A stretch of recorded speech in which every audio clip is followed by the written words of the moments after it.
मुंबईतील लोकल प्रवाशांसाठी मोठी आनंदाची बातमी.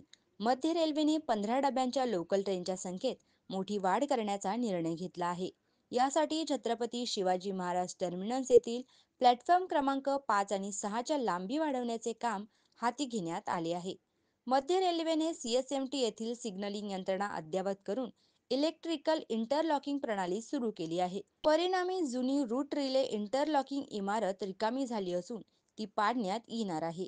यामुळे 400 चौरस मीटर जागा उपलब्ध होईल आणि प्लॅटफॉर्म 5 आणि 6 यांची लांबी 100 मीटरने वाढवता येईल. सध्या हे प्लॅटफॉर्म 290 मीटर लांब असून विस्तारानंतर 390 मीटर होणार आहेत. या कामासाठी 11,11,00,000 रुपयांचा खर्च अपेक्षित आहे. सध्या 15 डब्यांच्या लोकलसाठी CSMT मधील प्लॅटफॉर्म 7 आणि सानपाडा कारशेड या दोनच ठिकाणी सुविधा उपलब्ध आहेत.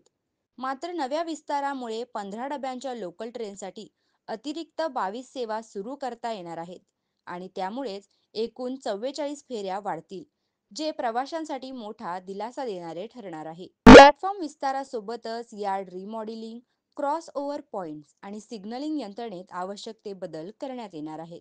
हे काम अत्यंत गुंतागुंतीचे असले तरी मध्य रेल्वेने हे लवकर पूर्ण करण्याचे नियोजन केले आहे. मुंबई लोकलला जीवनवाहिनी मानले जाते. गर्दीचा ताण दिवसेंदिवस वाढत असताना 15 डब्यांच्या लोकल गाड्यांची संख्या वाढल्यास प्रवाशांना मोठा दिलासा मिळेल.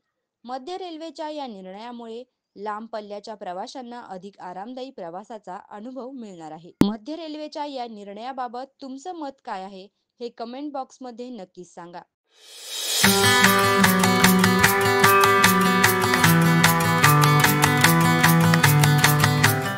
आणि अशाच महत्त्वपूर्ण बातम्यांसाठी फॉलो, लाईक, शेअर करा आणि पाहत रहा आपला महाराष्ट्र डिजिटल. नमस्कार.